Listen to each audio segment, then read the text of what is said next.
Pendant des siècles, les hommes ont toujours cru que la croyance est synonyme de la foi. Même de nos jours, la masse est totalement convaincue, à tel point qu'ils n'ont pas conscience que cela est la raison d'un aveuglement spirituel qui s'abat sur l'humanité. Cependant, dans la profondeur d'une âme élue, il y a toujours un mini-doute face à la confusion entre foi et croyance. Il est nécessaire d'espérer le salut en Christ. Mais il n'est pas bon de croire à tout ce qu'on nous fait croire. Je m'appelle Chica.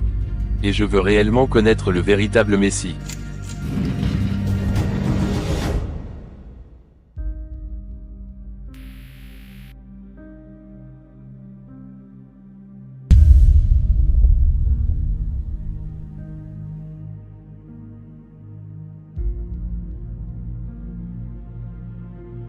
Maître, puis-je interrompre votre silence?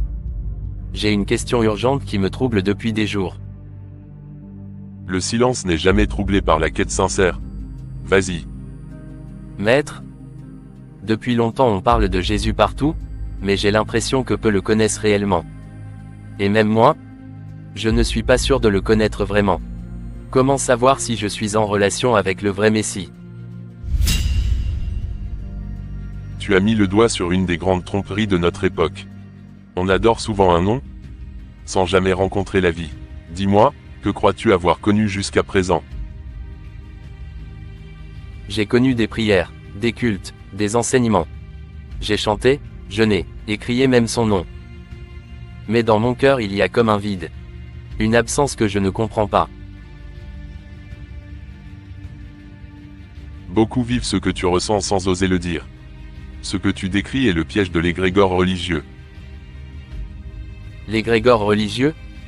Qu'est-ce que cela signifie? Un égrégore est une entité spirituelle, née de la foi collective d'un groupe. Dans un croyant, c'est une forme de divinité façonnée par l'imaginaire, les émotions, les traditions, mais qui n'est pas le vrai Dieu. C'est un Jésus créé par les hommes, un reflet de leurs désirs, de leurs besoins, et de leur culture. Vous voulez dire qu'on peut adorer un Jésus qui n'est pas le vrai? Oui. Et cela arrive tous les jours. Certains adorent un Jésus politique, qui justifie leur pouvoir. D'autres, un Jésus économique, qui bénit leur prospérité. D'autres encore croient en un Jésus magique, qui exauce tous leurs caprices. Et certains, un Jésus ethnique réservé à leur peuple ou à leur nation. Mais ce n'est pas Yeshua, le Fils du Dieu vivant? Non. Ce sont des images de Jésus, nourries par des foules, chantées dans les stades, prêchées sur les écrans, mais vides de la présence véritable. Ce sont des idoles modernes, des masques posés sur le trône, pendant que le trône lui-même reste vide dans le cœur des hommes. Alors? Que fait le vrai Messie que ces égrégores ne peuvent pas faire? Le vrai Messie transforme l'homme de l'intérieur. Il brise l'orgueil. Il déracine le péché. Il sanctifie l'âme. Il dérange nos zones de confort. Il ne vient pas pour flatter la chair, mais pour la crucifier. Il ne t'offre pas le monde, mais le royaume.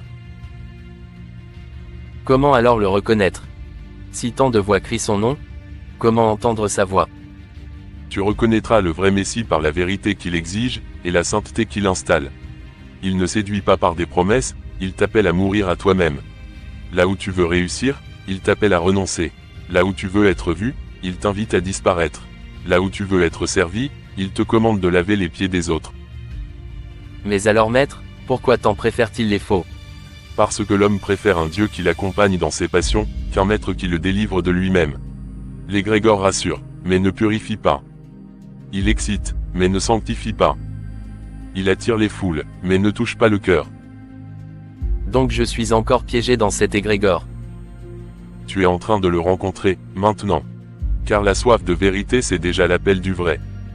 L'égrégore ne laisse jamais l'âme en alerte. Mais si tu es agité, troublé, réveillé, alors c'est que le Fils t'appelle hors des illusions.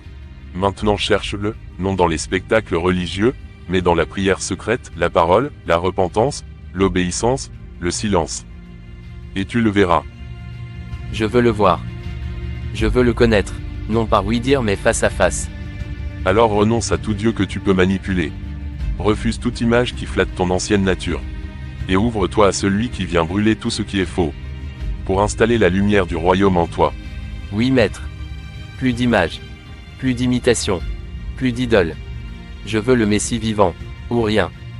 Alors tu es prêt à le rencontrer.